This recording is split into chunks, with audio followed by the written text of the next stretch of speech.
Okay, let's see if we have everything there. Just gotta get the decibels. Okay, yeah. Let's see if we have everything there. Just gotta get the decibels. Yeah. Let's see if Hi, Josh and Matthew online. Can you hear me now? Can you just confirm Yeah. if you can? Hi, Josh and Matthew online. Can you hear me now? Can you just confirm if you can? As an echo. Hi, Josh and Matthew. Well, let's see. Now, can you just does it have an echo as I speak? As I'm just adjusting the decibel. Well, shouldn't be. It should sound just like it always does. Does it have an echo? How does it sound now? As I can just ramble on here. Well, shouldn't. Can you just like park some thoughts in the live chat and let me know how does it sound now? As I can good, too much, too little. Can you just blowing you away? Park some thoughts in the live chat and let me know how does it sound now? As I can good. Sounds like I'm on a cliff, shouting in to a big void and it's just echoing and all over the place. How's it going? Sounds like I'm on a cliff. Still an echo, Josh? To a big void and it's just echoing all over the place. Well, how's it going? Sounds like I'm on do. Still an echo. Can you jump on your microphone? Somebody, Matthew, Josh, and just say hello because I want to see if the speakers are working. Can you jump on your microphone? Somebody, Matthew, Josh, and just say hello because I want to see if the speakers are working. Okay. Can you jump on your microphone? Matthew, could you? Matthew, Josh, and just say hello because I want to see if the speakers are working. Julian, hi, Julian. Could you just jump on your microphone and say hello? I'm just testing the speakers here in the classroom. Go ahead. Julian, hi. Hello? Just jump on your microphone and say hello. I'm just testing the speakers. Okay, so there's an issue. Okay, no, I have to that. So let's try again. Okay, so there's an issue. So much. Okay, no, I have time spent on that. Audio issue all week. Okay, Julian, can you keep speaking on your microphone? I'm just making some adjustments to see because we can't hear you here. There's always a workaround. Extra media port. Got it up here. Extra media port. New audio dice. Okay, well, I think what we're going to have to do until I have my tech support. Actually, I can summon him now quickly. If you just give me a moment. Okay, so everyone, just wait if you could, please, 5 minutes because I need to bring in tech support to enable the speaker in this room. For some reason, I'm unable to hear the online synchronous participants. And I'd like to be able to because there's so much interaction we're going to have today. So hold on. I'm just going to shoot an email to our tech support. And right now, okay. So to Elgin. Hi, Elgin. Need you now. No audio. Unable to troubleshoot. Thanks. Okay, let's see if he gets over here. So we can basically start the class without that, and then he will come over. So let me just come back here to everything. Okay, so I think we're good there. We have as much tech as we need to get off the ground and into the air without letting tech slow us down. Tech is supposed to elevate us, not ground us. Come on in. Yeah, I'm just going to get things closed here. I'm sure it's a very simple fix, but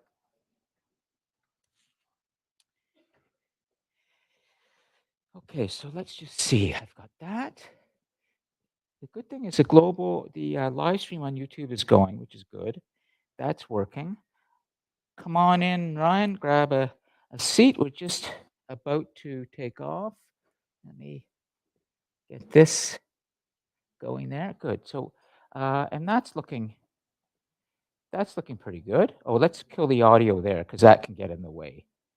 And let's bring the ISS view here. So let's tee all of that up. So, and then just for a quick check on the back end of YouTube. Yeah, excellent condition. That's how it's looking. Good. Okay, so we're okay there. I've got my tabs up. I've got the streams up, the map up, and tech support probably is on its way. And for the 3 of you that are online right now, we cannot hear you yet, but as long as you can hear us, that's critical, and we can see your comments in the live chat. I'll leave that up live on the dashboard here. So we're basically in a good, oh, we've lost power over here on these screens. We need these screens back.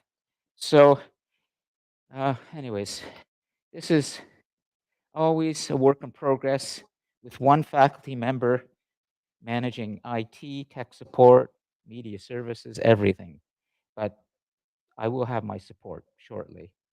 And I'm going to calm down and not let tech get to me. Okay, so let's just make sure here we've got our settings. We're pushing it out at 30 dB for anything. So all of these things have to be set properly. Yeah, everyone's following me, so I can control what people see, and I can control it on the recording. And then on video, are we pushing out? Yeah, at 30 frames. That's good. We're hardwired, so that means we get high def. And I think we're in pretty good shape. So I'm going to assume that everything's good for Matthew, Josh, and Julian in terms of seeing us and hearing us. And great. Thanks, Matthew. Thanks, Josh. Excellent. And hopefully we'll get this fixed so that we can hear all of you, because we have a lot to talk about today in terms of civilization. And so let me just take a moment here to review. I haven't had a chance to tee up what I wanted to, but that's just the way it goes. I have my notes, and that's good. I have my book. So that's enough for now. And we're recording, and the rest we can figure out as we go. Great. Okay. I think we can begin the class. At last, welcome to our Friday short history of the world discussion interaction class, in which we review the recorded lectures that you have watched or familiarized yourselves with beforehand, so you come ready for some really good interaction. But we will review at the same time for those of you who may not be familiar with all of the content that was posted for you. But this course is content rich. And so I'm hoping that you can engage with those recorded lectures, because there's a lot of material in there, and we can definitely work through that today in maybe smaller teams and make some good notes on what really is critical. But beyond that, we have also some reading out loud to do of really good first reflections that were posted. A lot of you have posted some good writing and have received full marks for them, 5 out of 5. And so I've identified a few, and we will go over to them shortly. I've teed them up in my 2 short history of the world classes, because I have in short history of the world 100 and I think 14 students enrolled in this class. The ones who come here in person are the ones that would like to be here. It's offered as an option for all of you. But there are many, many students spread out over 2 classes, 60 in one class and 54 in another, who are watching the recordings. And they're watching what we do. So it's almost as if we've created a little studio, and we we produce a little television program together, and then we push that out for the rest of the world. And some of those individuals can join synchronously online, as they're doing right now in Toria in the video conferencing system. And that's Matthew, Julian, Josh, and Chantel. Great, great first reflection, Chantel, by the way. But then there's the majority of the students in this class are watching the recordings, and they're definitely watching them. So, oh, great. Thanks, Elgin.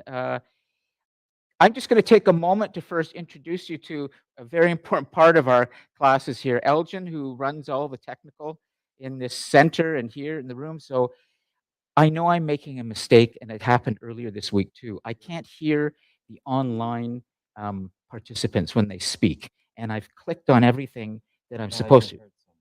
Okay, so watch this. Julian, could you speak again for 10 seconds, and let's see if we can hear you, okay? Go ahead. Hello, hello, I hello. did that. I did that, and then I'll show you, and I did this. Extron, extron. Okay. Is that it? Okay. Julian, could you continue to speak, please? Hello. I wrote it down, but it was on another page, and thanks. That's Yeah, it. no I knew there was, it happened earlier this week. Thanks a lot. Okay, so thanks. Once upon a time, my hand had to be held to do a lot of things, but now it's as simple as one small change. He comes in and tells me, and the rest I can handle. So that means I've evolved technically. I've learned what to do. So great. Matthew, could you say hello to the class? Just speak for 10 seconds. Jump on your microphone. Can you hear me well? Yeah, great. Perfect. Okay, so excellent. So we're in good shape. We fixed that. That was straightforward. So yes, as you know, just to remind you of what we do here, we have the online synchronous students who are joining. That's 4 right now, as you can see up on behind me on the dashboard: Matthew, Julian, Chantel, and Josh. So essentially, right now in a live class, we have 1, 2, 3, 4, 5, 6, 7, 8, 9, 10, 11, plus the 4 synchronous. That's 15 out of 114. So a very large majority of the class are watching the recordings, and what they're saying in their reflections is really important, because that's the only time I get to know what's happening with them. And they are saying from time to time how much they're enjoying the interaction that we have together. So that's why I would ask for the students who are sitting right now on the tables, would you be able to come to the couches so that the students online can see you and the recordings as well? So the 4 of you that are there right now, could you just, that way, unless you really feel uncomfortable, okay, doing this, take a look at the view that's going out for the recordings and YouTube. That's what people see behind me. And we want to create this sense of a class always, and they need to see people. And normally I will have a closer view of this where I zoom in, but when I walked in today, the couches were set up further away. So it's a little bit far right now, but the idea is that really what we're doing in this class, it's so exciting, I think, for me as an educator, and I hope for some of you, is we have created with all of you the first developed multimedia classroom for humanity for the 21st century anywhere in the world. Let's not underestimate what we're doing. I get invited to speak at conferences. I go and I know, and many of the students know what we're doing because they say so in the reflections and in the conversations. And so I just want to thank you again for being part of this experiment and also being honest in what you tell me and what you say in your reflections about what stands out for you, because together we are creating a new kind of classroom. And the only way education is going to move forward in the world is that if it uses technology well. And the fact is, education often has been behind in terms of how we use technology. I'm trying to get out in front right now and demonstrate what's possible in education. And the pandemic really helped to accelerate that, because the pandemic demonstrated that people will go online to keep learning.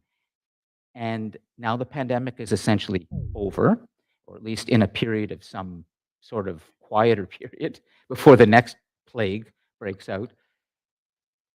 And people, I think, became a lot more ready to use video conferencing in education. But we were already doing this 14 years ago. But now we're able to take it up a notch with this room, with a $500,000 video dashboard.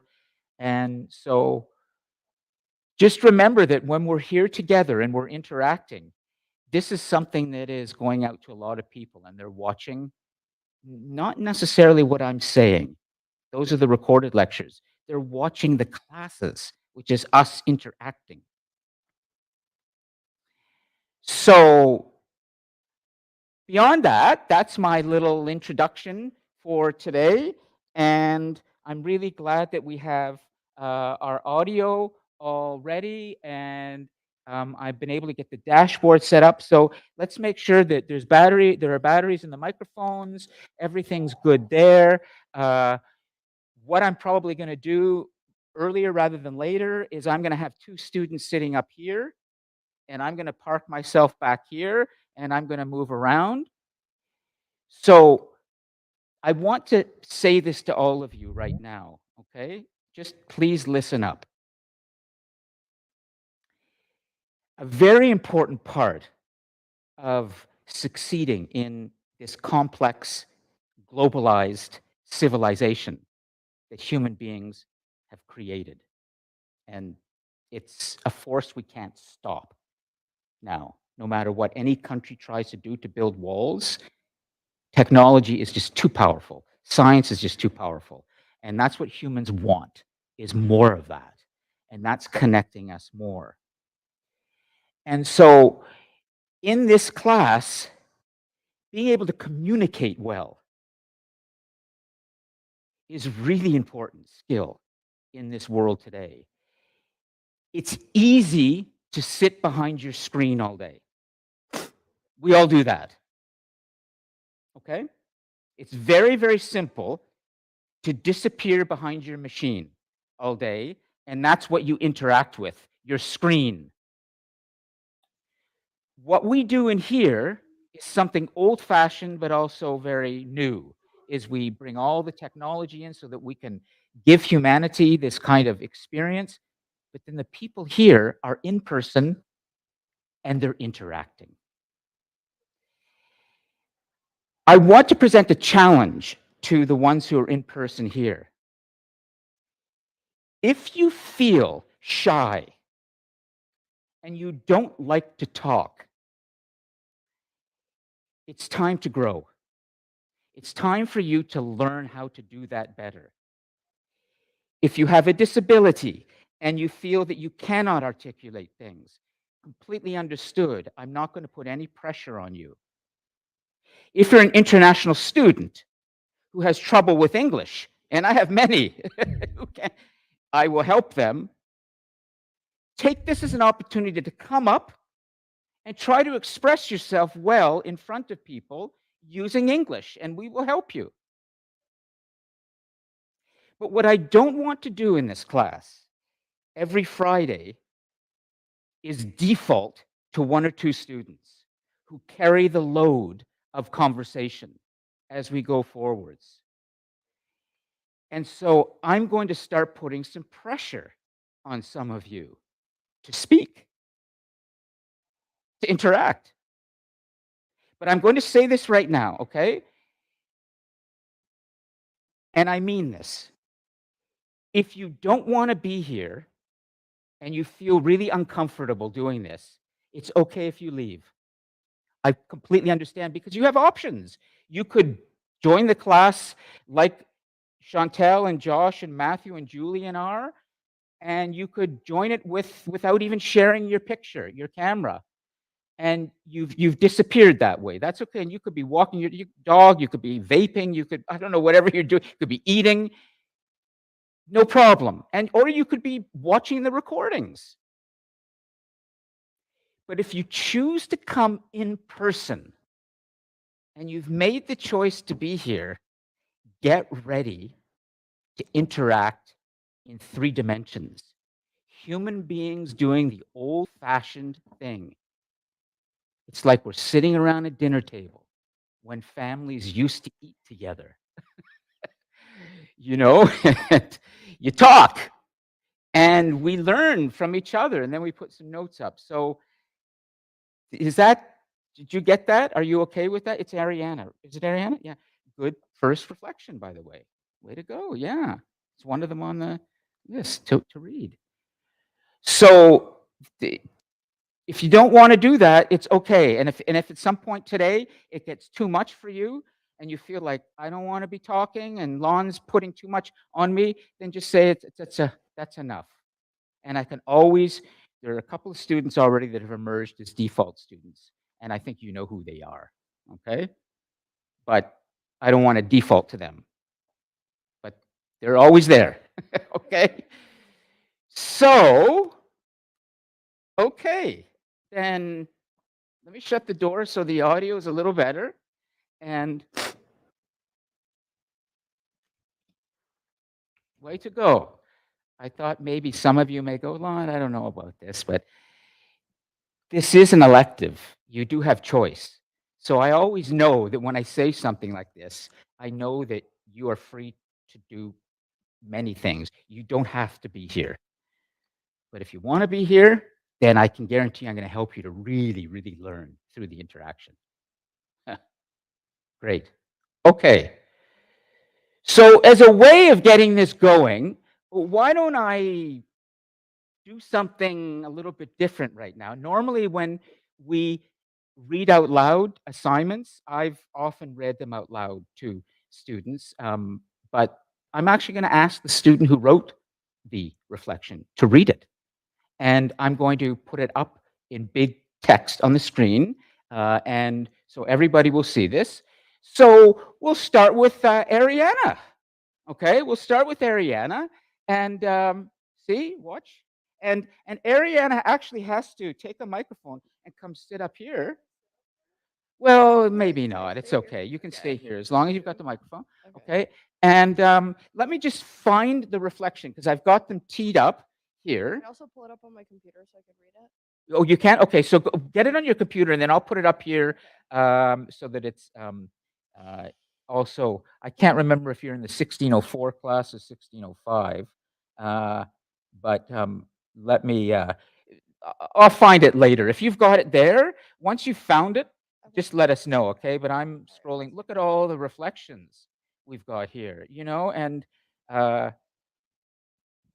but is there Ariana? It's somewhere in here. I haven't had a chance to tee it up. It might be in this group over here. There's Chantel's. Where's Chantel? Oh, Chantel. Hi, Chantel. Are you? Can you say hello? Are you there, Planet CG? Okay, well, we'll come back to that. That planet is. Oh, good. Hi, Chantel. Can you hear me okay? I hear you really well. Hi. Hi. Okay, Chantel, could you do me a favor? Could you just tee up your first reflection in front of you, and we're going to come to that after Ariana's. Okay. Okay. And then Okay. we'll put it up.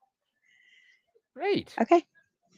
Okay, so I am just going to let, I'll take one quick look here and see if Ariana's is in this group, but it's somewhere buried in here, but I'll just not. It spend- says reflection 1 and then my first and last name. It's That's the reflection 1 and then Ariana Rigetti. That's what it's called. That's Okay, why yeah, okay. It might be down here. I'm going to, for now, I'm going to leave Chantel's up because I know that just came in.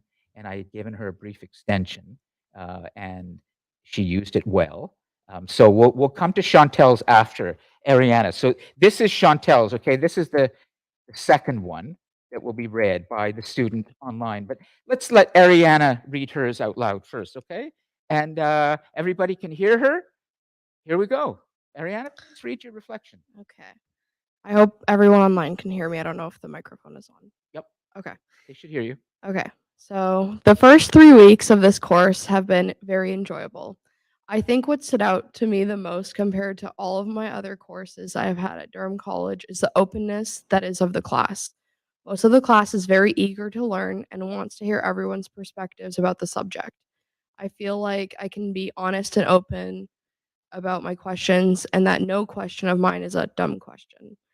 It has also been really helpful to me to have the online option to join in on the class if I had slept in or watched the recordings of what we have done. I feel as though every class should be like this, so everyone has an equal chance at learning at their pace and whatever is most convenient for them. Furthermore, the class offers an opportunity for everyone to express their beliefs about the universe, which I think is a beautiful thing. There is no shame or anything wrong about having other beliefs.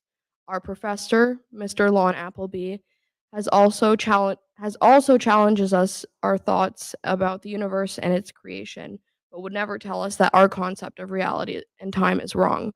When I first walked into the class on the first day, I had thought I had walked into the wrong class because I had never seen a class so engaged in my whole education career.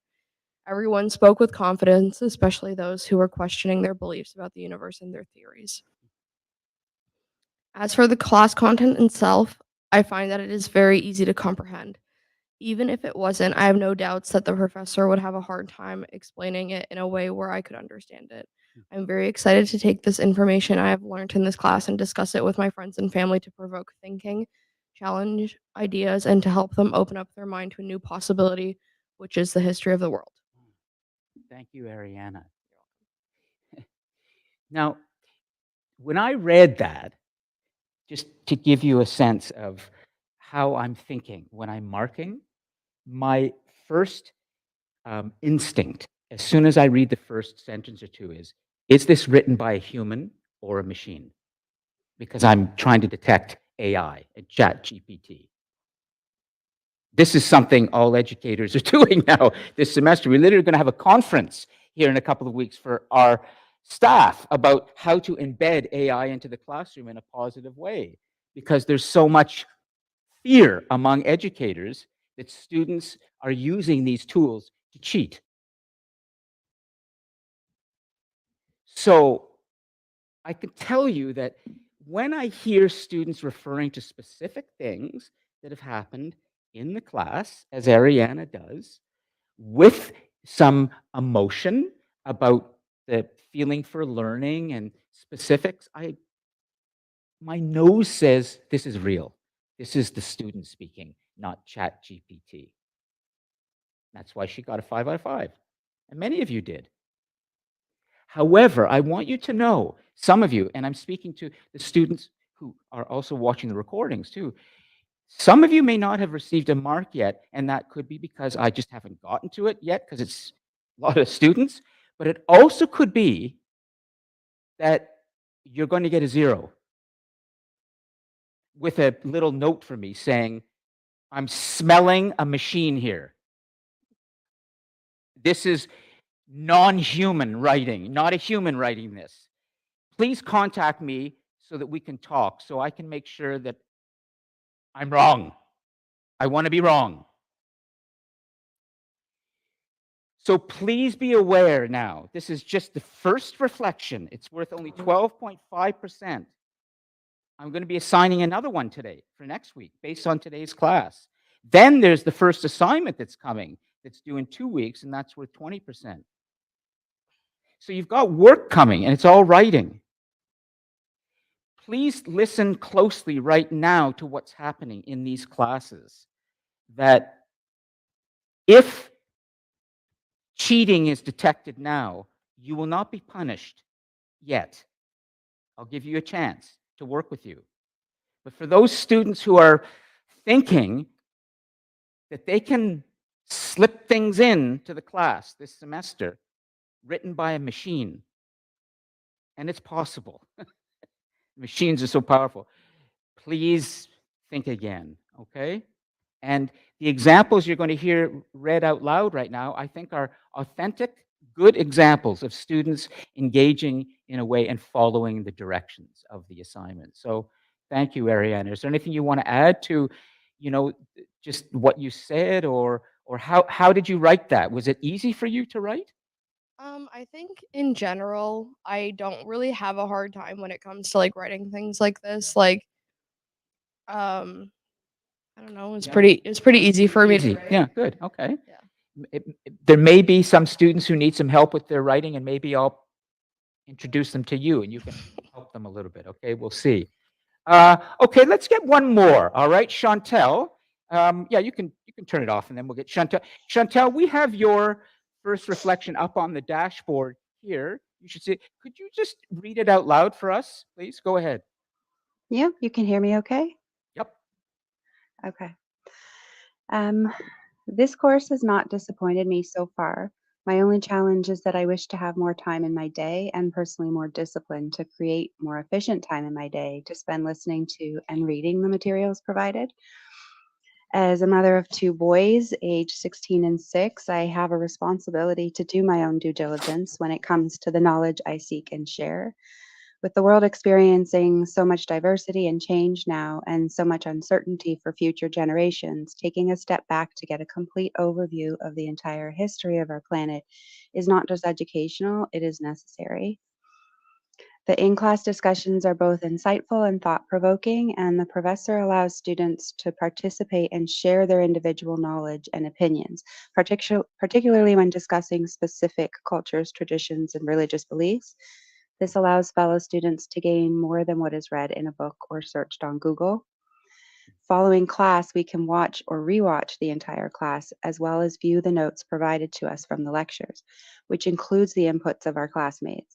This may seem simple, but its benefits are very impactful and allow for a lot of learning styles and abilities to take in the content in a way that will provide the most benefit for them. I am still processing what has been shown in class, and I appreciate that we have the time to do so and to do our due diligence and research before coming to any internal conclusions or beliefs on topics that are so controversial yet so convoluted and confused today. I am very interested in learning how every culture and religion around the world views how we began on Earth as humans, how we evolved, and what elements of each are like one another, and especially what the purpose behind all of it is. I have always felt that every belief system and way of living globally share common elements that hold keys to successful and healthy living for us and the planet, and I'd like to discover if this is accurate. This is accurate. Way to go, Chantel. Thank Um, you.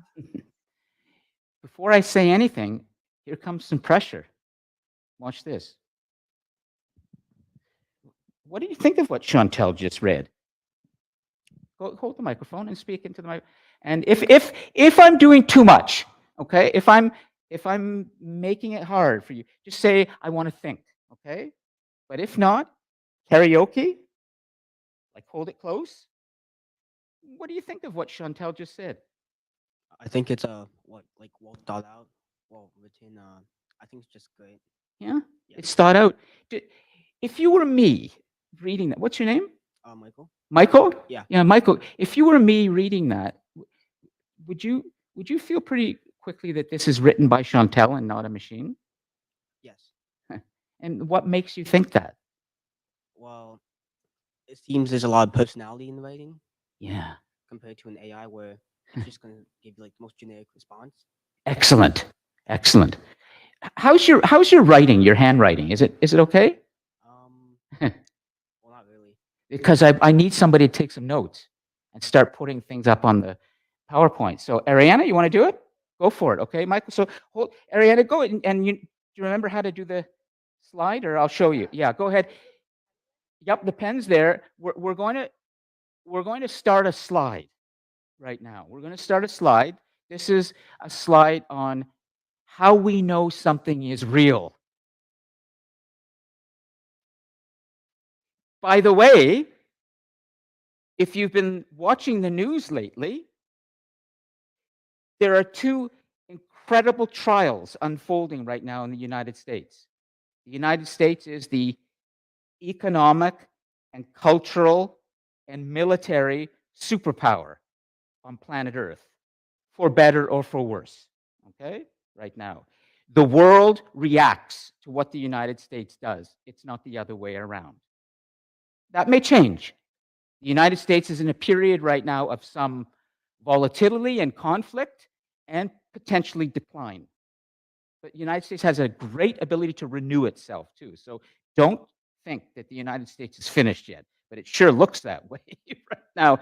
First, the former president of the United States, Donald Trump, is on trial in New York for fraud. Never happened in the history of that country, ever. In another part of the country, there's a young man who ran a huge cryptocurrency platform. He's on trial for fraud. We could look more at this idea of who's lying and who's not, but it is a remarkable time that when you look in south of the border here, we often say in Canada, we sleep with the elephant. We have a border with the United States. Justin Trudeau, our prime minister, his father, who used to be the prime minister in Canada, Pierre Trudeau, I remember him. I grew up with that. He said living next to the United States is like sleeping with the elephant. And here we are, the elephant right now has two big trials going on, historic trials, all about fraud, all about who was really lying. Was Donald Trump inflating his wealth all of this time, all of these years, and misled people about how wealthy he is? And was Sam Bankman-Fried making things up too during his cryptocurrency rise? So this idea of what's true and what isn't is really important now. There's even a television show that's on at the moment on CTV, a new show called Snake Oil. You got to figure out what's true and what isn't. So that's why it's important that we take the time to figure out, as we look at what you're writing, are students writing accurately and truthfully? And what you've said right now, Michael, was great. Okay, let's start this. One way that we detect how it is, does it sound generic? You know, does it sound generic? And that's exactly what I think too, Michael, when I'm looking at it. Okay, so I'd like to put a few more bullet points up on that slide. Oh, do you want to? It should be, but yeah, you got it. Okay. So generic is one way that let's keep talking about this for a moment, and then we'll move on. Chantel, when you wrote this, was it easy for you? It was. I'm working on being concise and clear with my own communication. So, and it was actually longer, and there was points I decided to kind of narrow down and make it seem more streamlined the best I could. But I mean, I could have talked a lot longer about the information, about how I Sure. felt. But were you know, I know you're very, very busy. You have children, and you know, I will grant students extensions when they ask for it if they need it, particularly students who are parents and are juggling with a lot of things. But when you were writing this, did you feel compelled at any point to kind of cut and paste something from somewhere because you just didn't have the time and the patience to sit still and think? Did you feel like, oh, maybe I'll just grab something from somewhere, or did you put some time aside so you could write it well? What did you do? I put time aside, and like I said, with the extension, I was grateful because I knew I wouldn't be able to do my best work, and I knew the value of the exercise, so it was important for me to do. And I don't know where I would copy and paste from, but I definitely didn't have that. My only thing was, you know, the getting it written at a little bit of a higher level. Like that's where so instead of focusing solely on that, I just let myself speak freely of what I really felt and Yeah. get it all out there, and then went back. But no copy and paste. Were you proud of what you wrote in the end? Like before you press submit or send, did you Did you like what you were sending to the class? I did. I did quite, actually, it was a nice feeling to get it done too, because, we had extra stuff come up and it felt really good to get it done. It felt good that I could put what felt like my best into it. Great. Yeah. Good. Michael, have you submitted your first reflection yet? I have not. Okay. Do you want to come talk to me after to explain to me? We can do this privately, okay? Do you feel comfortable telling the class why you didn't submit it, or would you rather not? You don't have to. I would just focus on my other classes. So I'm in the accounting program. Okay. So it's a lot of numbers. So like words don't really, well, I don't really do words, but I can do it. You can. Yeah. You seem to do it pretty well now, speaking. Good. Okay. Way to go. I'm putting some pressure on some of you now, but you gave us a good thought, okay? I'm going to give you the microphone, okay? And do you want to give your name? Yeah, I'm Victor. Victor. Okay, Victor. Victor, how do you know when you read something if it's written by a machine or it's written by a human? I really feel like when you use AI, it can't really express emotion, which you can actually like read. Can't express emotion. Maybe we should put that. That's a point. Or you can write it. So, Ariana, go ahead. All right. Well, we'll give you a microphone. Ariana, whoever does the notes should have their own microphone too. Okay. So, because we want to make sure that what gets up on here is as accurate as possible, and it goes through Ariana's brain. So this is the slide we're doing. If I was doing a traditional lecture, this would now be the PowerPoint slide of how you can detect if something is a machine or not. And the PowerPoint has been prepared, and it's like it was written 5 years ago or 3 years ago, but we're doing it now together. That's important. This is important, and we're doing it together. Okay. So Ariana, you wanted to write something there? So what I find interesting about AI is that, like with ChatGPT, for example, you can put basically anything into the text box and you can come up with anything. Honestly, Yes. I know people who have come up with legitimate stories that they want to publish, and they were completely written with AI. They've come up with like ideas, and like I know someone who makes YouTube content And with the help of AI. Like they will take like most of their content is about like the CIA like declassified documents. yes.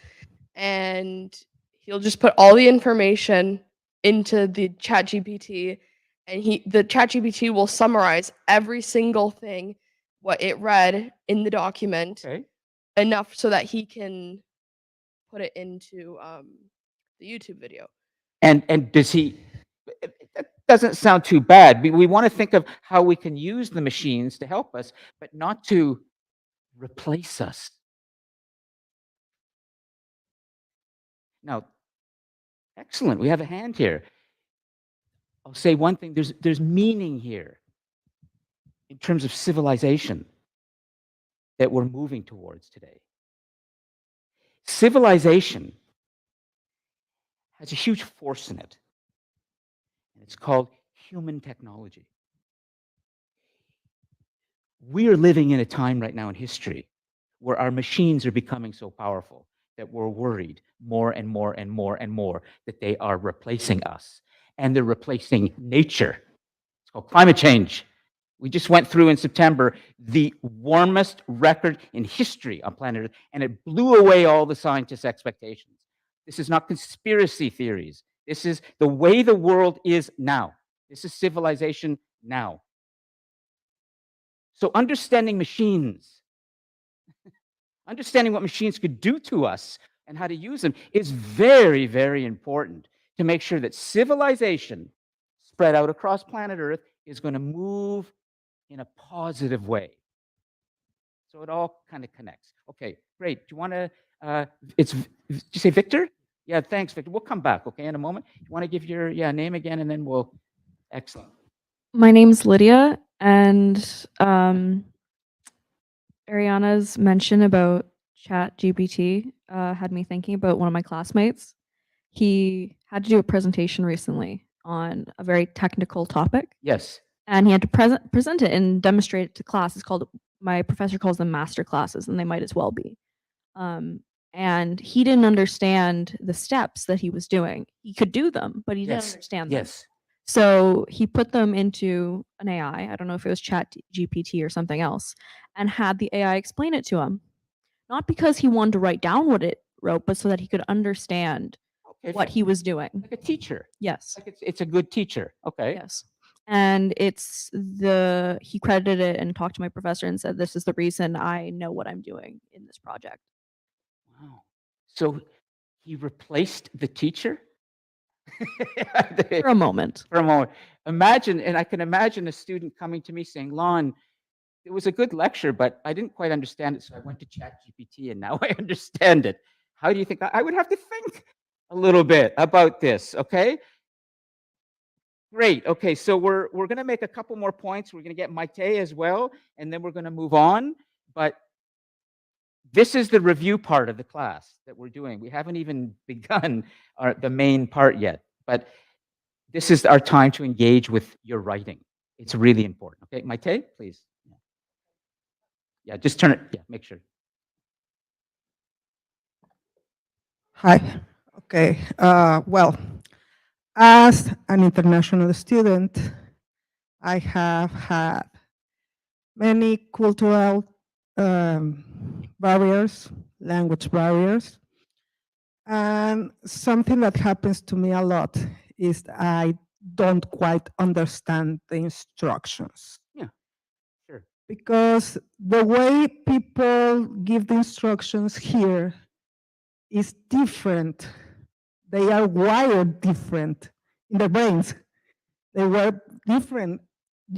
People that comes from other countries can understand that. Okay? So Yeah, you're from another country. yes, and you guys, you are wired different. Okay?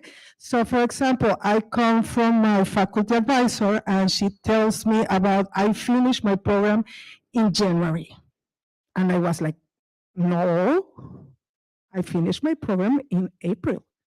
Yes, but the semester you finish in January. No. Yeah. And I told her, this is the kind of things that I struggle with. The last semester is January, April. So the last month. For you. Yes, for my program. Yeah, for you. Yes. Sure. So when I honestly ask people here, when do I finish? January or April? April. So why people say January?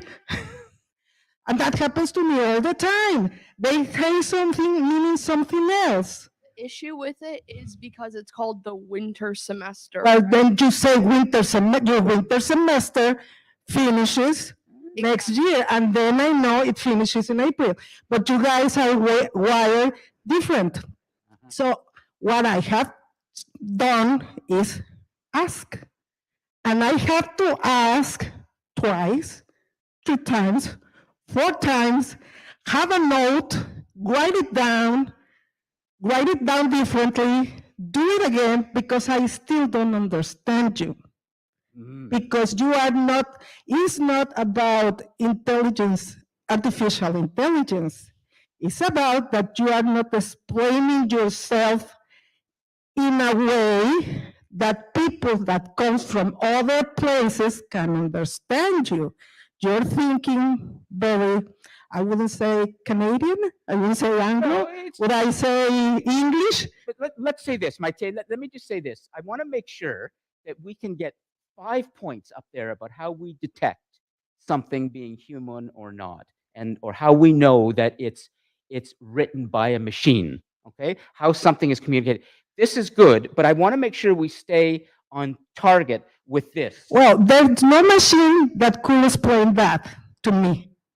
But tell me. Because machine can say number 1 this, number 2 this, number 3 this, but it doesn't have the input.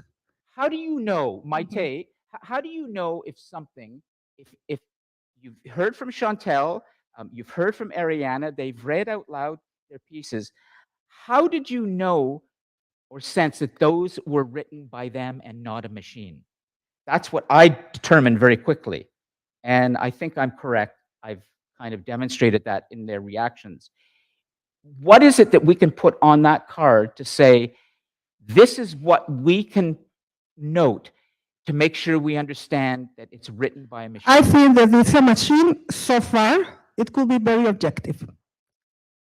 Not, it has, Marianne, do you want to work with that? it lacks of the human, I don't know, how do you say it? The human vibe. It might be very I objective. think that it's But kind of what Michael was saying. It sounds kind of generic, like very remote. It doesn't sound personal enough and specific enough to something. Okay, hold on. We've got just the student here, and then I'll take the microphone over. This is, by the way, this is great what you're all doing, okay? And I actually have a student, by the way, who's volunteered in the subsequent weeks to come in and be the one who hands out the microphone to students, so we can get this moving better, okay? So I don't have to do that. But let's get Ariana, and then we're going to come over here, okay? So excellent. Go ahead. Yeah. I just think a lot of people aren't really understanding how to use AI properly in a way where it conveys emotion, because AI can do that. It's not a, like, yes, it is a robot, but it is pulling from so many different sources. Yes. If you tell it, like, I want a, like, write this paragraph for me, put these points in it, and I want it to be in like a certain, written in a certain like emotion kind of thing to convey a certain emotion. It can do Can that. do that. It can do that. Hold on. Yeah, hold on. Okay, it can.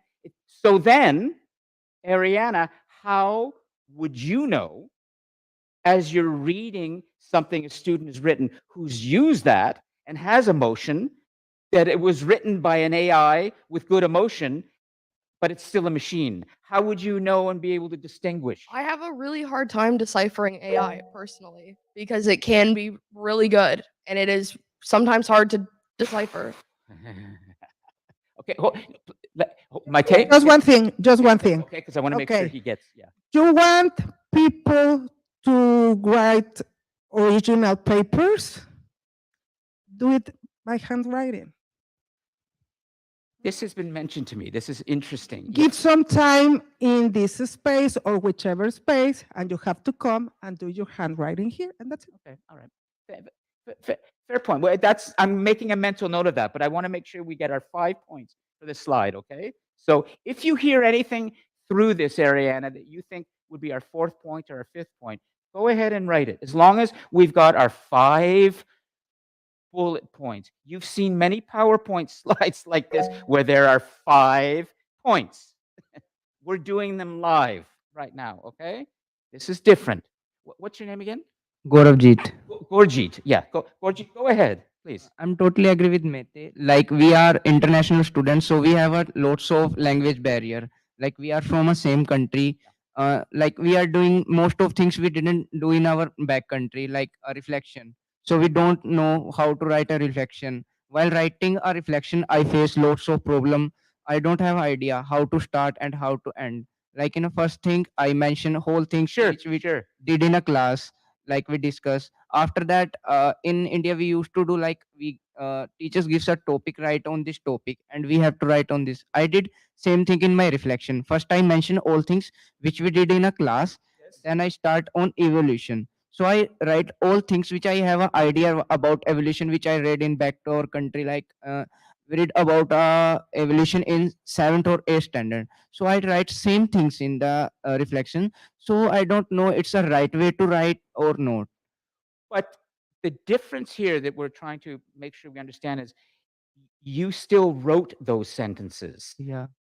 It wasn't a machine. It was Gurjeet writing those sentences.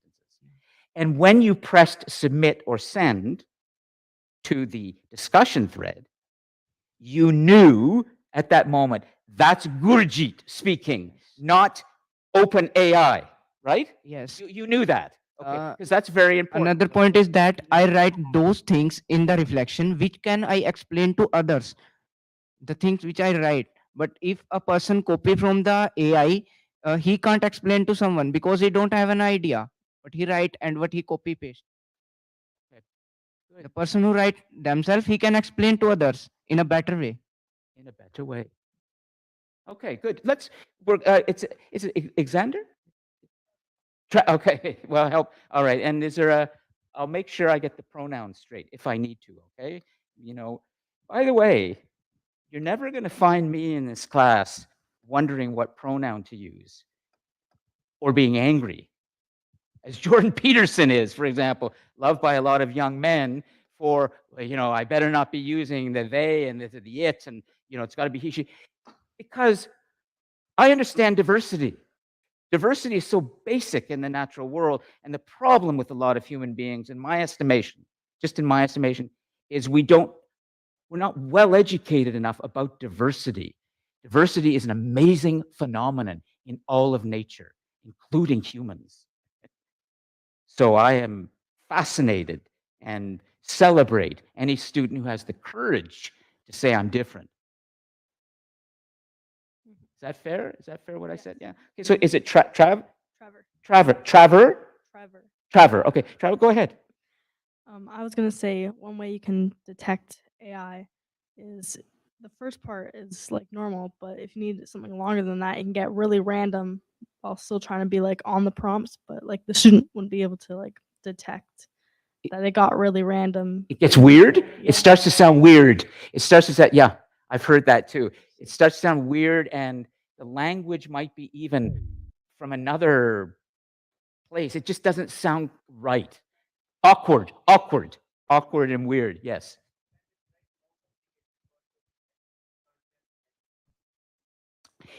There was a little controversy recently in the United States about a media company that started using AI to summarize high school sports events. And this media company would provide the high school sports event summaries to local newspapers. So people in certain states in the US were picking up at the local paper, and they were trying to read about, well, how did things go today at the high school when the basketball team won? And they're reading, a 200-word summary of the local high school team winning the game. But it sounded so weird, the language that was used, that the readers started to complain. And they said, who wrote this? I was at the basketball game, and yes, we won, but it wasn't like the way this is being described. And the language sounds like it comes from medieval times and some strange things. It turned out that the media company had to admit to its readers that it was a fraud. Another fraud. And had to stop the practice. Had to stop it. And had to think about maybe that media company that's making so much money should stop firing people and replacing them with machines and rehire journalists so they can actually be going to the high school game and writing a story about that event, instead of having a machine take random things about that event and try to make it into a summary. Fascinating. But this is the kind of stuff we have to be alert to. Does this make sense? Bridget, do you understand what I'm saying about this? And yeah, Trevor, does that make sense too? Because you've given it starts to sound weird. That's exactly what the readers were saying. Yeah. Ariana? The whole using AI in like businesses and stuff has become an issue. Disney, Pixar, Marvel, they've gotten into some trouble recently because they started using AI art for the beginning of one of their new shows. Wow. And so people are boycotting the show and Yeah. whatever, making petitions, don't watch the show or cancel the show or change the art, hire an actual artist. But it's a new Marvel show, and all the art in the beginning is AI art. And it's partly why the writers and actors have been on strike for so long in Hollywood over these kinds of issues. Maite, just hold a sec, okay? Yeah, just hold a sec, because I want to make sure we stay on focus today and get this. Thank you, by the way. We've got, I think, a helpful slide. It's just an introduction to some of these things, but it's based on us reviewing what you wrote for marks. And I'm always going to be doing this when you start submitting your assignments and reflections, is engaging with what you do and trying to understand that. And we can do that together through Ariana's brain and some good writing. Through always Maite, we're going to have some great comments. She brings a lot of experience to this class. But now we're getting, Michael has contributed, Victor's contributed, Traver has, Gurjeet, and we can start moving this along, and then Lydia as well. So let's finish this up, okay? We'll finish this up. We'll move on. Maite, go ahead. Yeah. Hello? Okay. Talking about artificial intelligence, I gotta go back in time a little bit. Have you watched Star Wars? Which one? Okay, that's the point. I remember I was like around 9 years old, 10 years old when I watched The Return of the Jedi, and I thought it was awesome, okay? And many years later, I watched the new, how do you call the first 3 movies? Prequels? Okay. And they were supposed to be like different because everything was going to be made in computers, and it was like so disappointing because it was all weird. You don't see the actors like really acting, you don't see the mask, you don't see the weapons, you don't see anything. You just see a computer. And it's not good. I mean, it's nice, you can use some artificial intelligence for some things, but not for everything. It lacks of, it's not organic, it's not natural, it looks plastic. Not genuine. No, forget the genuine. It looks plastic, it's artificial. You cannot kind of feel it. I don't like it. Well, I don't like it. But I heard this the other day that we are building the means to become irrelevant. Say that again. We are building the means to become irrelevant as human. I'm going to stop there because that is a great line. Could we, Ariana, make another slide and just in quotations, write, we are developing the. If we continue this path, we are building the means to become irrelevant. This is really high level thinking that is excellent for what we're talking about today in civilization. We are building the means to become irrelevant. After that, put a big question mark and just put Maite's name. Yeah, no, anybody who, Maite, if it's Victor, if it's Michael, if it's Ryan, or if it's Traver or Gurjeet who says something, you deserve to have your name under that because this is teaching. You are you are pronouncing my name again wrong.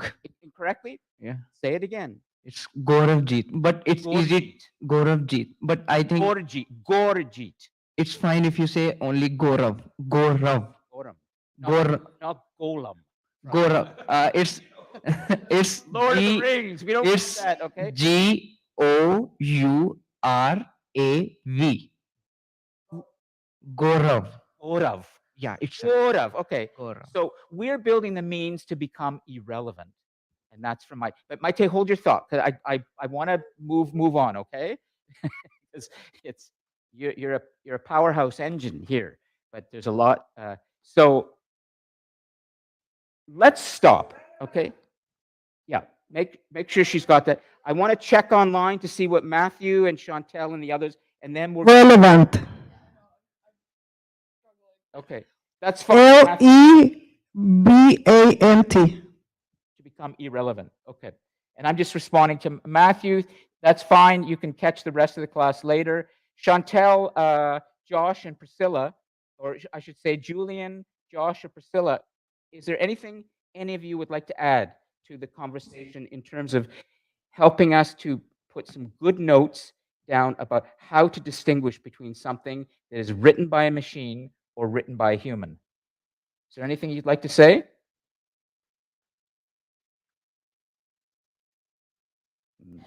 Go ahead, Priscilla. Yeah. I don't know if it was been said, but again, I think I agree with Matea that it does remove the human element of it and like the feeling that only humans can feel.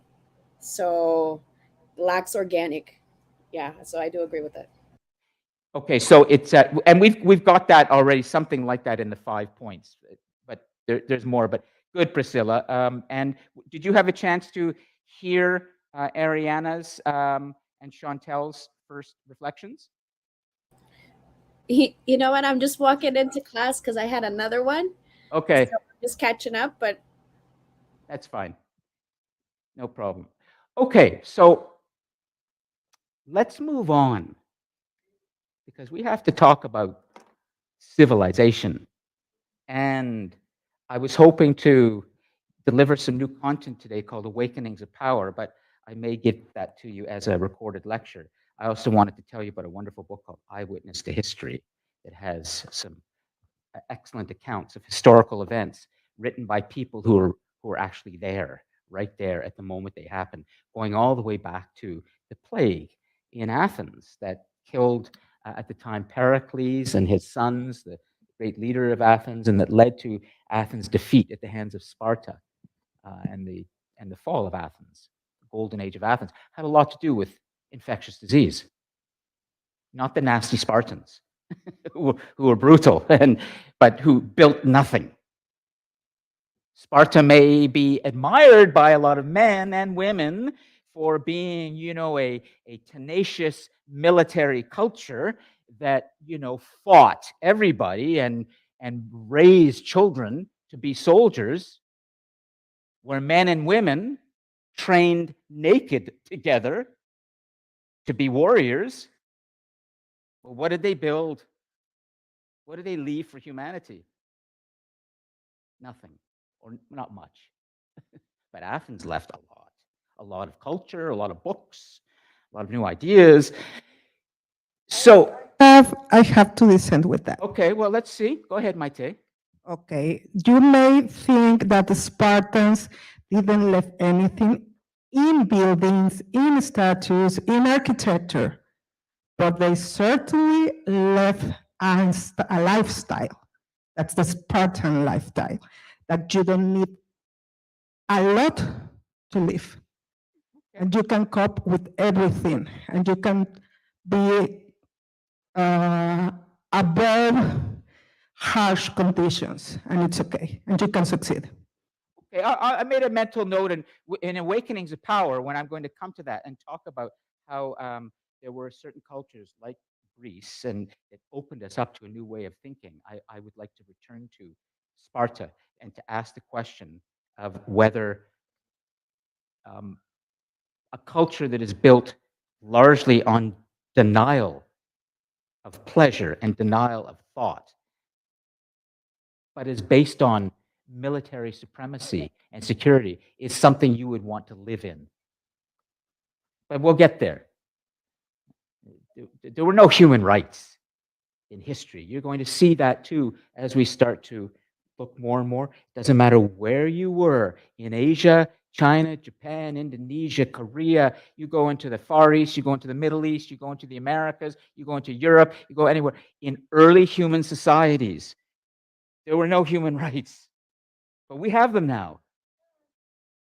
Okay, well, that's true. Okay, so let's stop, and now comes another little moment where there's going to be some pressure put on some of you. How many of you watched what was posted for you, the recorded lectures? Civilization 1, 2, or 3? Ryan, yes? No? Okay. Trevor? No? Okay. Not good. Not good, but, we'll get there. What's your name? Sayed? Isaiah? How do you spell it? A-Z-A, Azam. Azam. Okay, Azam. Did you see the recorded lectures? You what? Okay, so you've got some content. Victor? No? Okay. Michael? No? Okay, Lydia? Okay, and you don't have to watch it all. Maite, I'm sure, has watched some things. Okay. Okay, all right. And let's go back here. Ariana? Uh-huh, okay. Just a second. What's Alec? Technology? Okay, that's back here. Did you watch anything? Okay, that's not bad. Could you please come up here and sit in the chair? Okay, fair enough. That's okay. That takes courage to tell me that, and I respect that. Did you watch anything? No? Okay, let's check online. For all those who are just watching the recordings, you can't respond to this question because you're not there yet. But you need to be watching something because I'm going to expect to see you reflecting on this in your first assignment. For Julian, Josh, and Priscilla, Julian, did you watch any of the recorded lectures that were posted for you in Short History of the World? You did? Great. Okay. Priscilla, you didn't? Okay. Fair enough. And Josh, did you watch anything? Planet Josh? Oh, great. So here we go. First, the student, I don't want to bring Maite up here to do this. She could, okay? Because who was the student in this class who just said they watched some of it? It was Azam. Most of it. Do you feel comfortable coming up here with a microphone and telling the class what that was all about that you saw? And we'll make some notes based on what you tell us. Want to give it a shot? Yeah? It's okay. You know, we're talking about slowing things down. When you say 2 times, you watch it on 2. Oh, you watched it on 2 times speed, which is double the speed. And did you retain things? Like, well, this is kind of brilliant. This is interesting. Okay. Well, could you please come and sit here? Okay. And Trevor, give him a microphone. Okay. And we'll try this with some help. This will be kind of cool. Josh, are you prepared to tell us with your face now shared on the screen? You see, there you are right now, Planet JF. But what would be terrific is if you just popped up right now and we saw your face, and we are going to hear from you and see you telling us about what you watched. Are you ready to do that? Can you jump on your microphone? Let's see. Maybe not. Okay. Julian, would you be prepared to do that? You see, here we go. This is where technology becomes a way to kind of push us back. Now, I know that Josh and Julian are there. I don't know how they're there, and I'm not going to put any pressure on them. However, it is interesting. It's an observation. Just an observation that when they were asked to respond, they did it in a live chat. But now, tech is the wall. They've disappeared. Okay. May I say something? Oh, Maite, hold your thought. Hold your thought. Okay, hold it, please, because I just want to make sure. Got to make a point. It may not be fair for me to say this, but I've said it. That I think these 2 students are using tech right now to put a wall up between us and them. And this is not good. Okay, so Maite, please go ahead. Okay, the wall falls down if you take marks off of them. If you don't show your face, for me means if you are not in the class. Your computer is just turned on and it's like going. If you're gonna be here, you're gonna be present. I want to see you. I'm not talking to a wall. That's right. If you don't want to be here, I will take marks. Maite is speaking as a former teacher with a lot of experience and a mother who understands, but we have slightly different ways of teaching. And I have taken what she said and it's noted, but I'm not going to do that yet. No, but you've got a point. But I just want Josh and Julian to know that right now I'm asking you to come into the class and you're not. And we need you. In the future, I might do that. Okay, we'll see. Now, let's move on. Okay, that's been said. For now, we're going to hear from a student who watched in double time the recorded lectures. This is great. What we want to do is review the first part of civilization and understand what I was trying to teach you in those recorded lectures.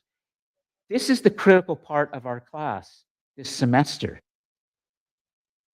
is what have humans been doing on this planet? And I'm going to move all the way up chronologically into the 20th century with my lectures. There's a lot I can give you to help you to understand who had the power and who didn't, who was Frodo wearing the ring and who wasn't. But most importantly, I need to know that you're processing this through your brain in just the way Ariana was doing this beautifully right now when she was making notes on her own based on what we said. You're thinking it through. You're not passive. So as I'll get the pronunciation. Just tell us what you saw and what is the story of the beginnings of civilization exactly for human beings on planet based on what you saw. Oh, go ahead.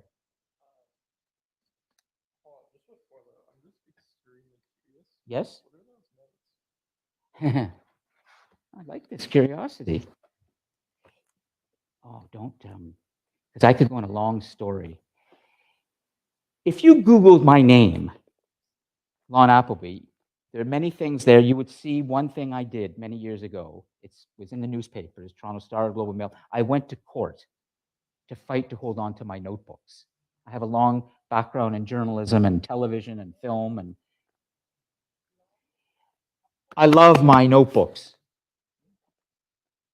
And once upon a time, I was asked to come and present them in a court and open them up for the court, and I refused. And I fought that. The court was demanding that I give my notebooks over and they could look at them. But I fought it to make sure that the independence of journalists is protected. I love writing things in my notebook because that's the way I can remember and organize. And you will see in the beginnings of civilization and awakenings of power how important writing is soon. So it's my notebook with all my class plans and thoughts and all my action items, 30 or 40 things I've got to do any hour of the day. And this keeps me in control. The human word, it has been said, is the power that organizes our chaos. Northrop Frye, great literary critic at University of Toronto, the human word is the power that gives us control. Lydia.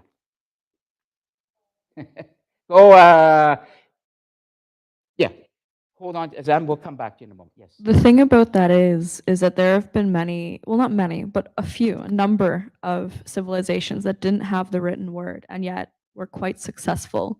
They had they were developed in both agriculture, urban development, politically, geographically, and yet they didn't have writing. They had number systems, but no writing. This is true, but where are they now? True. But there's China, which is, and the European civilizations and indigenous civilizations too. The Inca, for example, in Peru, they had a different kind of writing. The Aztec, the Maya, they had a way of putting their thoughts into something in front of them that was a symbol of the spoken language that they can then give around to people. That was art. Well, that's a great. I'm going to tell you a terrific world historian and also art historian that you may want to read. His name is E.H. Gombrich, and he's written a classic book on art history as well as one on world history. And he has tried to show that the beginnings of the written word are like the beginnings of the created picture, that they're very close together for humans, that when we start to draw things for art, it's very close to when we start to create alphabetic letters in terms of getting control over our thoughts. E.H., could you write that down for Lydia? Because he's a very important historian. E.H., a great source. Our historian, E.H. Gombrich, Gombrich, E.H. Gombrich, R-I-C-H, and there is his A Little History of the World, the classic, and then there is his I have it at home. I can see it. I'll bring it in for you. His art history of art that has often been used in art schools through the 20th century, and he's somebody you might want to look into to understand more about the connection between art and writing and human thought. Okay, but good point. Okay, Little History of the World and art history. His art history, just history of art. Call it history of art. Yeah, history of human art. Okay, we are way behind, but that's all right. We can always catch up. We have 15 minutes left. We haven't taken a break. So I'm going to say that we're going to finish with Azam right now, and then we're going to review the notes, and then we're going to finish the class. And I'm going to post the new material for you as a recorded lecture to watch for next week for Awakenings of Power. For those of you who are not watching the recorded lectures, I want to be very clear. It's really going to start to hurt you with the assignments because you will be expected to be integrating the ideas from those lectures into what you write. And if I don't see that, it's going to be a real problem for you. So just please be on notice right now for students. I very much appreciate your honesty in saying I didn't. So there's no punishment, no marks being taken off, but it's going to start to hurt you in the assignments, okay? And just be aware. And it could lead to failure in the class. You don't want that. Lydia? Yeah. One thing about the lectures, the only reason I was able to watch week 4 was because I've got a pretty busy schedule with my regular course load, not necessarily a lot of assignments, but a lot of class time. And the one day I did have off, I was moving, so I didn't have time, and the only time I got to watch it was this morning. Okay. But the thing is that my schedule's only gonna get worse as this semester goes on, and it's not that I'm not going to watch them, I'm going to, but it's gonna be hard to make time, and maybe if there was notes, like something written, than like a concise bullet points of every point you made, it might be easier for some people who have an even busier schedule than me. Let me think about that, because what I do is non-traditional in the class. Part of me, as you say that, Lydia, is going, this sounds like an excuse. The student's not prepared to do the work. On the other hand, you're used to, with other professors, having it laid out for you in a bullet point, PowerPoint, or some document that makes it easy for you, right? I don't like that. But I appreciate that that's what you're used to. And it may be that for some of you, it's too much to ask to watch these lectures. Well, let me think about it, okay, Lydia? I'll think, and but I appreciate you saying that. It's part and parcel of doing something new in a classroom. You know, I need to hear from the students what's working and what isn't. And I care about you, ultimately. I will say that you need to do some work in preparation for classes. And there is important content that you need to know. And I do not want to just give it to you in spoon-fed PowerPoints. I just won't do it. Because I don't think that that's real learning. I think that's memorization, but it's not critical thinking. So I have to think about that, Lydia. I have to figure out what I'm going to do. Okay? Raise a hand if what Lydia said you kind of agree with. Ryan, Ariana, yeah, okay. Michael, Trevor, yeah, okay. And that means something to me, Lydia, that those students said that. Great. Okay, thanks. Then let's spend the final few minutes. I want to hear from a student who did watch some of the recordings, how he processed this, and then we're going to conclude the class. And I have some thinking to do. Great. Thanks for being patient. So can you, yeah, you're ready for a slide? Tell us about the story of the beginnings of human civilization and how did we make this thing called civilization? What did we start to do, we humans? Okay, go. Hold the microphone. How did we come in from the wild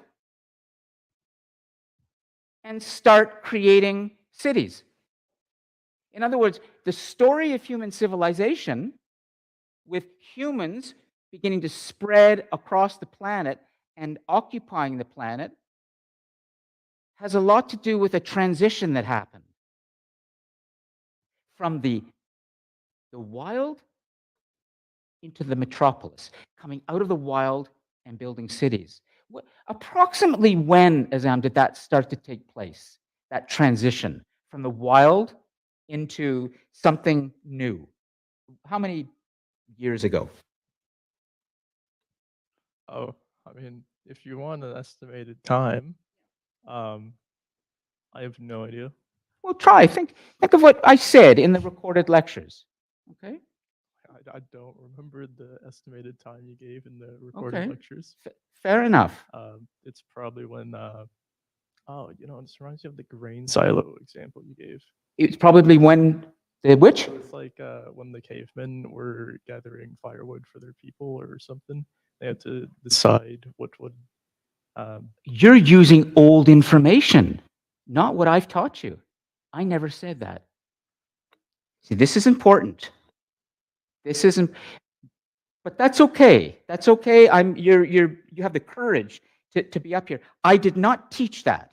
That's what you were taught in high school, or that you saw in a movie or something. I did not lecture on that. So when you were watching at double speed, were you hearing my voice? Yeah, I could hear your voice, and the most memorable part of like the Civilization 1 or 2 video was the grain silo example. Well, tell me what you feel is the memorable part. Again, when you watch this, what stood out for you? Probably like the what do we call it? The foundations of democracy. What was it called? Where like we decided how we would come to solve the crisis of who are we to feed in a famine crisis. Now we're on it. Now because I didn't really talk about democracy yet. That's coming. That definitely is coming. Who to feed? Is that what you said? Who to feed? Yep. Excellent. Excellent. So you did. You heard who to feed.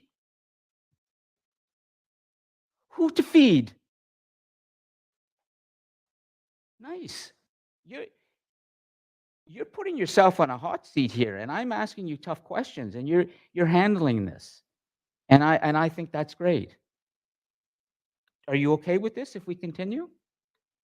Yeah, you're okay? Okay, so who to feed? So wait a minute. Were we creating new food? Like, didn't we used to hunt after animals and pick berries, and we call it hunting and gathering or foraging? But now we had some new food? Yeah, we got farms. We can create food. Lovely. We have farms. And approximately when did we start to have these farms? How many years ago? 5 million years ago, 3 million years ago, 5,000 years ago, 10,000 years ago? What would you say? When did the farms start to happen? Ariana, go ahead. I don't know the exact years. Okay. However, I'm not 100% certain, but I think Mesopotamia was the starting of that stuff. Yes, but very good. Okay, we're now. Did you hear me talk about that, or is that what you were taught in high school?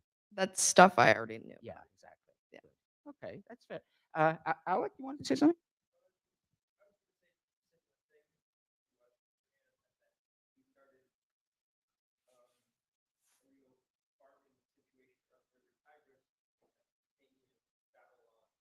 Good, good. Now we're getting, okay, I'm going to help you. I'm going to help you out because this is critical information.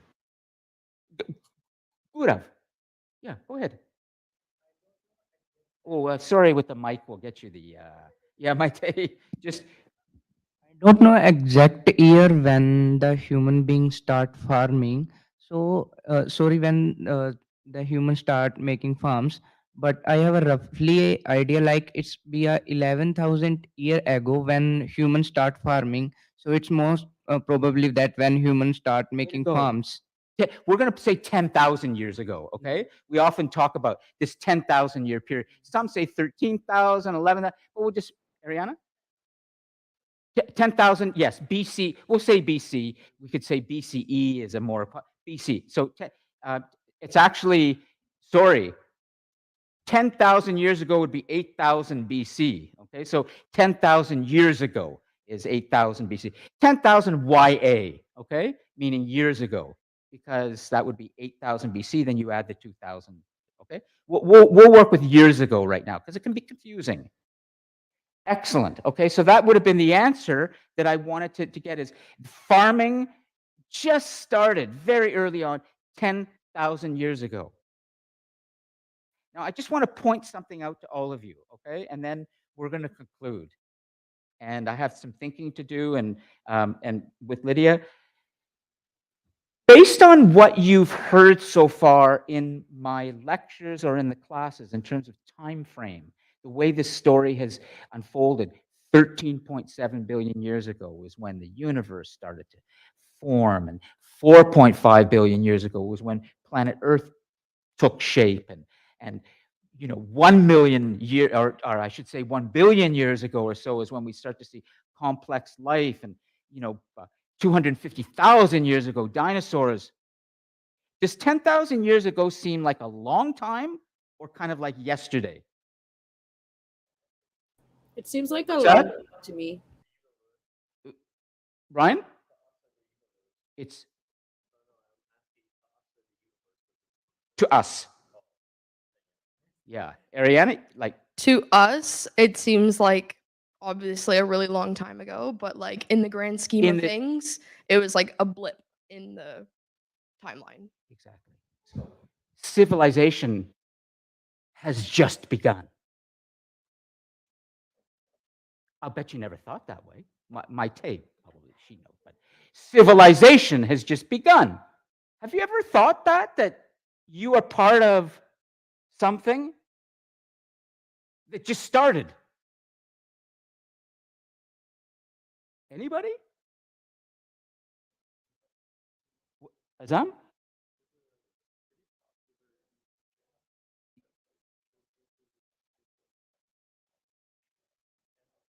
That's okay. That's okay.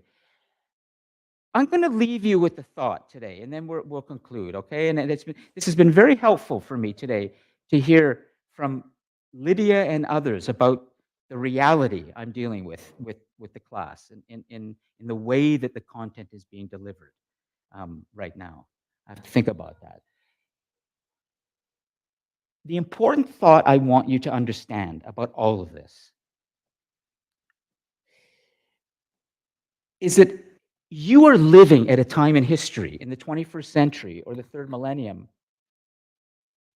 where we believe humans are starting to alter nature in significant ways. The reason I showed you what the Big Bang was, how electrons emerged, subatomic particles emerged, how stars were formed, the sun took shape, how Earth took shape, how life and creatures began, is so that you would understand what nature is. Because we're living at a time in history where we're changing that. No other creature on this planet has ever done that to this extent. So I want you to think about this. And let me just tell you one final little story. Do you know that we have a historic piece of evidence that's available to any of you just outside of Toronto that indicates what humans are doing to the natural world? Have any of you ever heard of of Milton, the town of Milton, and the Rattlesnake Point? It's a hiking area around there in the conservation area. It's a conservation area. It's Niagara Escarpment. There's a lake called Crawford Lake. Crawford Lake has now been identified by the world's geological societies as having critical evidence that demonstrates that we are in a new period in history on planet Earth, driven by humans.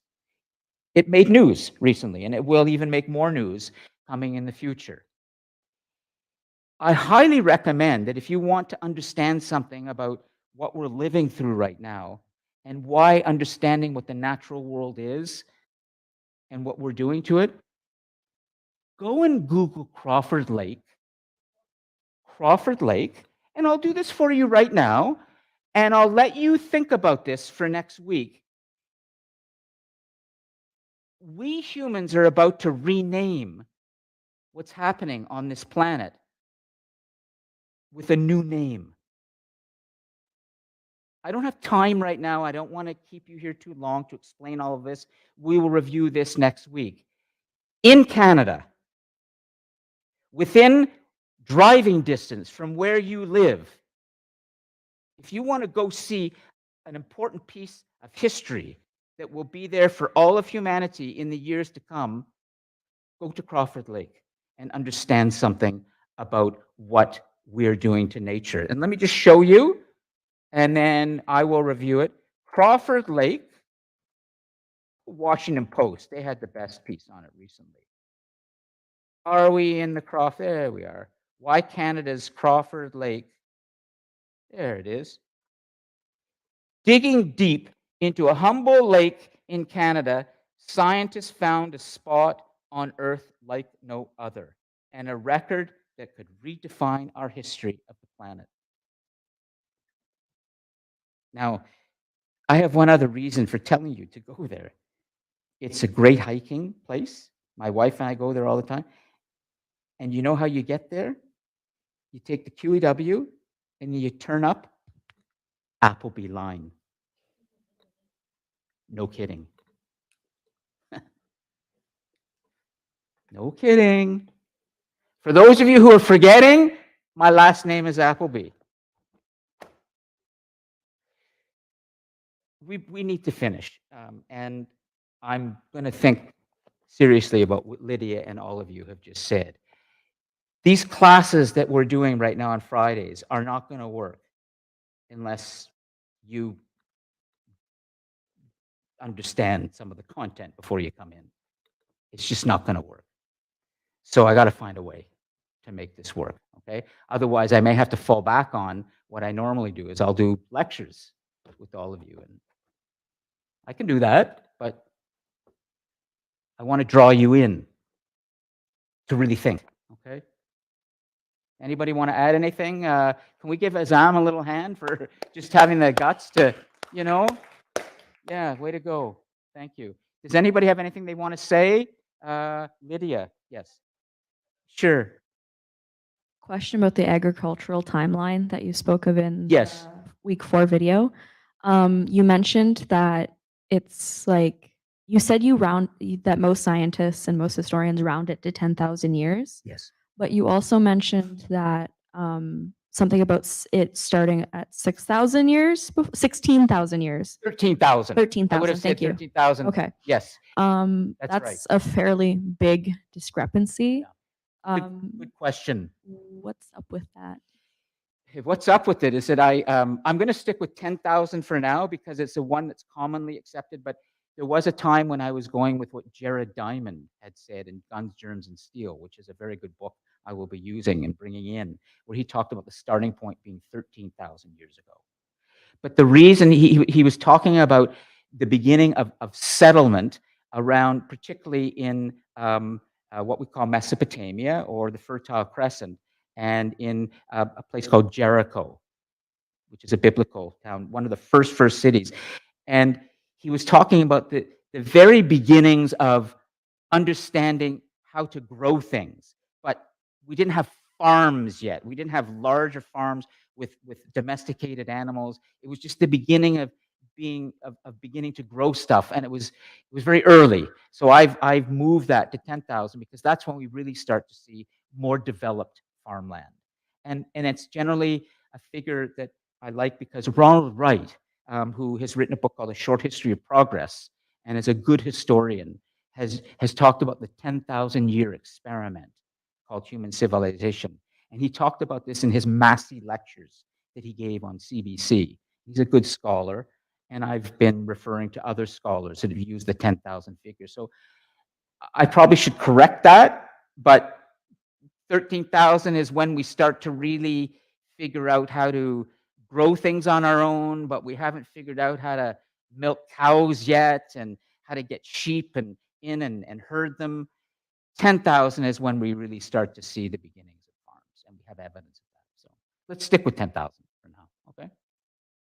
But I'm glad you asked that. It means you're listening, you're asking a good question. Alec? Yeah.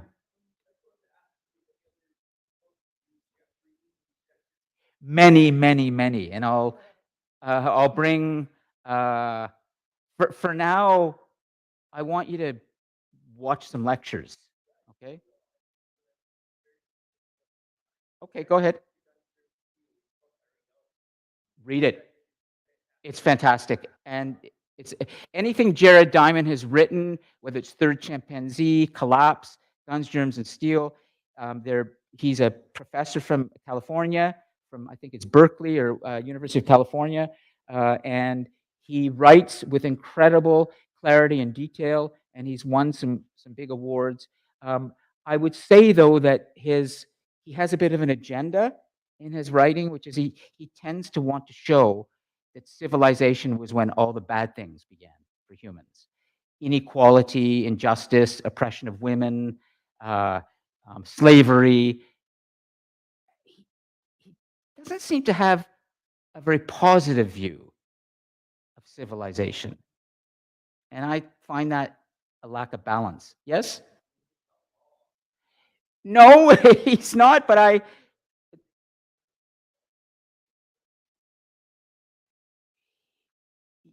there are others. This is true. But wait a minute. Given that there might be a bit of pessimism here, I just want to give you one small example before you leave. Infectious disease, pandemic, is a direct result of civilization. Because when you have a lot of humans living in a small place, things can be transmitted, germs can be transmitted, and there are many more hosts to carry those germs. So we start to see a lot more infectious disease. But have you noticed? We just went through a pandemic.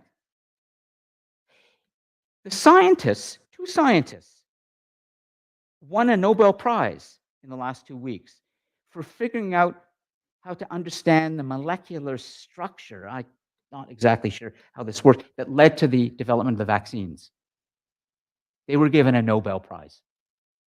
They made a chemical discovery in molecules. Molecules are atoms that clump together. Are we in a pandemic right now? No. Many of us got vaccinated. Among the anti-vaxxers, well, you can, it's a whole other thing. When humans come together and they share knowledge, they solve problems. That's a good thing.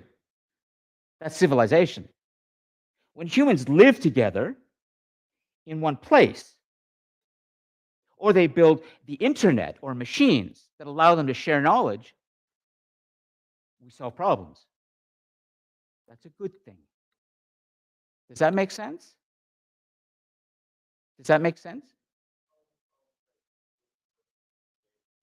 They also create a lot of problems. Yeah, absolutely. How many of you saw Oppenheimer, the movie? Alec? Anybody online? Okay.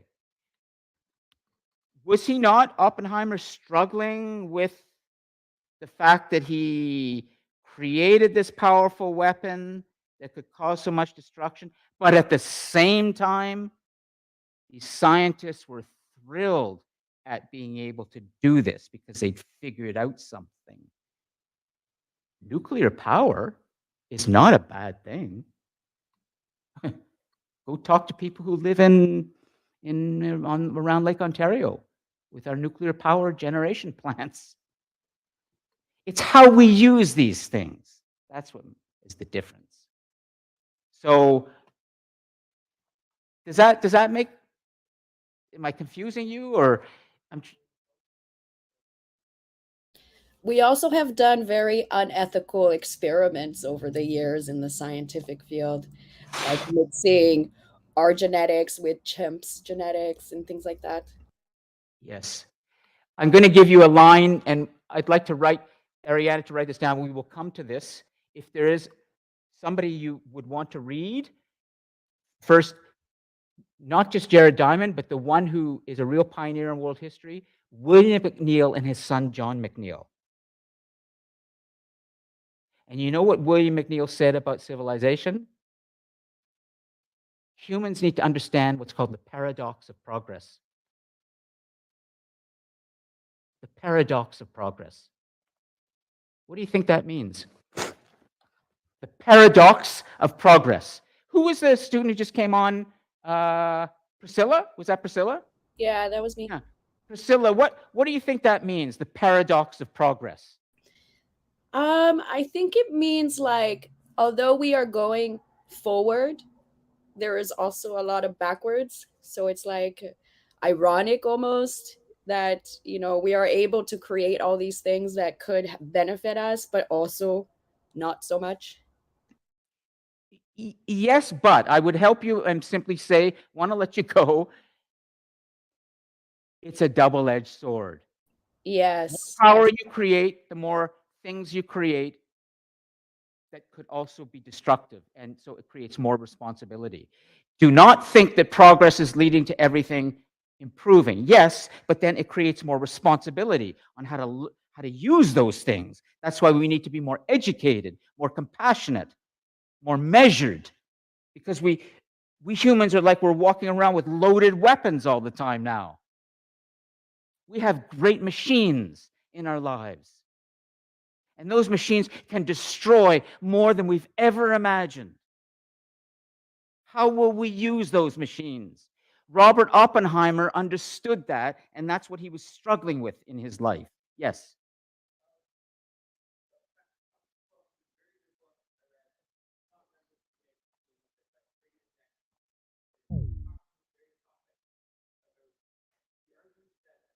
Yes, you can go back and open. Yes. And so one of it would be the opposite of the guns, germs, and steel. And one of the points from the book I remember is he points out World War I, even though it was this horrible, bloody, pretty much useless conflict, points out that only 4% of soldiers ever fired their weapons, not killed someone, not even shot at somebody, just I haven't fired. heard that. That's the first time. I'm going to suggest to you that if you would like a driving idea that you could be reflecting on and doing your first assignment on, your second assignment, is come back to this idea, this question that you try to answer throughout the course. Are humans naturally good? Oof, it's a great question. But you're going to see things in the story, if you watch the lectures, or I figure out how I'm going to give you the content, that will tell you yes, but also tell you no. How do you live with that contradiction? That's what William McNeill said. The paradox of progress. It's hard. You build religion where you feel guilty of doing the wrong things. That's good answer. Okay, guys, we got to finish. Okay, you've been. It's great that we can do this. I've got to find a way to keep giving you the content so we can have these discussions. Your second reflection is a reflection on today's class. I will post the instructions for you shortly. It's due before next week's class. In that reflection, you can talk about all the things we did today, but maybe something that stood out for you. But you could also talk about the thing that stood out for me today is what Lydia said. Here are my thoughts. What Lydia said was, I don't have time to watch the lectures. Could you provide us with some written summary? And let me hear what the other students have to say about this. I feel like if it's an added bonus, it's nice. The lectures, the recorded lectures? That's like a bonus, but would you prefer to have the... No, I would like to visually have the option of watching the videos, and then if you would like to also provide some notes or things like that, it would be nice. But I wouldn't have the video taken away because I actually enjoy when I actually get it together here. Yeah, and both. Okay. Lydia? Yeah. Yeah, you had in mind. Makes sense. I would say the same thing. I would absolutely say the same thing. Well, we're done, but yeah, come talk to me offline, okay? I better let all of you go. You have to go. It's 2:00. There's been no break. So enjoy the weekend, and please check the Crawford Lake and go see a piece of history close by to understand something's going on planet Earth, and Canada's got the evidence. Okay, everybody. See you next week, okay? I'm going to sign out for now. You can come talk to me offline here. Thank you, Priscilla. Okay. Good, Ariana.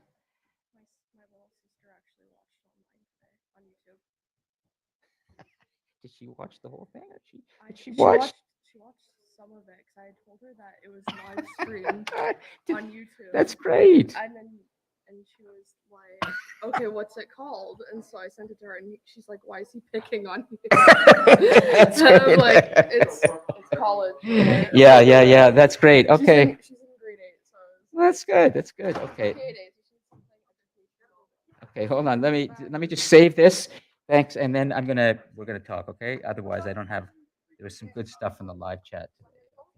There we go. Let me stop the recording. And